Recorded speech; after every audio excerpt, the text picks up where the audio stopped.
Well, new twists in the drama over a New York paper's decision to publish the names of law-abiding gun owners in Westchester County, New York.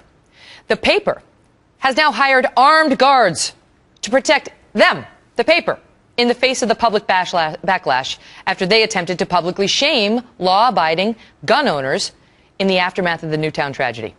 Now, some Second Amendment supporters say what the paper did was shameful and perhaps borders on the illegal.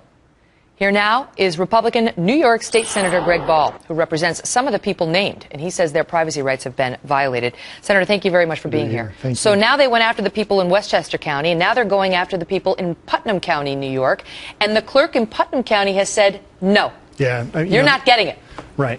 This is going to be a fight, and at some point, as elected officials, we have to say enough is enough.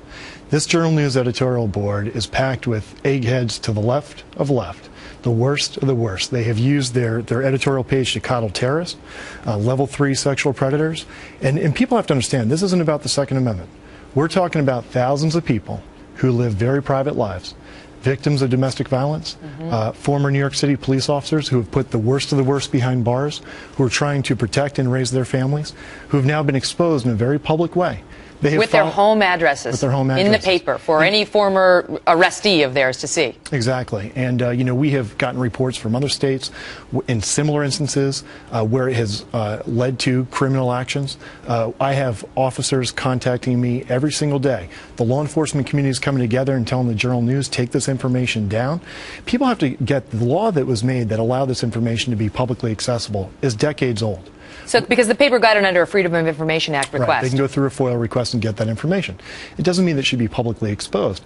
Right now, they've created an interactive map that using Google Earth. Oh, yeah, it's easy. You can go to somebody's doorstep in virtually 30 seconds. You click on the little red dot and it zooms you in and tells you exactly where they live. Right. Imagine being, a victim of domestic violence, having some crazy ex-boyfriend. You get a permit to protect yourself and your family. And now that nut job can show up to your door courtesy of the Journal News. Are they going to hold themselves responsible? You know what I think too, when I heard this story, is think about the domestic violence victim who doesn't have a gun but got out and is not listed.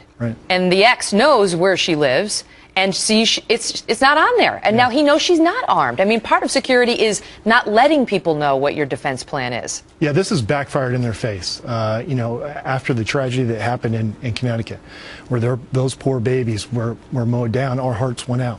And everybody with common sense wants to do everything we can to prevent atrocities like that.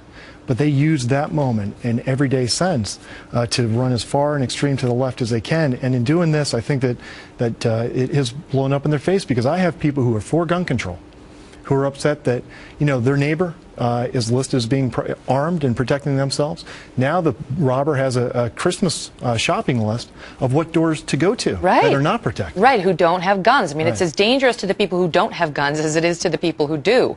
The question I have for you is there any possible challenge to this? I mean, I used to practice law, and you can't hold the defendant's right to assert his Fifth Amendment privilege not to incriminate himself. So if the defendant doesn't want to testify at the trial, the jury's instructed you cannot hold that against him. You can't draw any negative inferences against him. And what that second level of protection does is he has the right, and when he exercises his legal right, it cannot be used against him to his detriment, to shame him or to indict him or find guilt with him. That's sort of what the paper's doing to these law-abiding citizens. So is there a way of giving them an additional layer of protection? We do. We believe that there is a protection. I want to applaud Putnam County, the Putnam County clerk. That will go on appeal to the Putnam County Executive's office. She's standing strong as well. And we're coming together as a community to say this.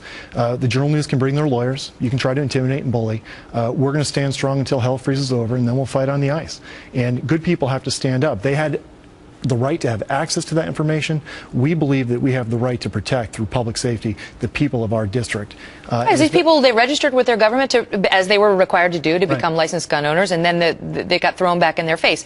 The Journal says, we knew the publication of the database and so on would be controversial, but we felt sharing information about gun permits in our area was important in the aftermath of the Newtown shootings. That's Janet Hassan, the president and publisher of Journal News Media Group.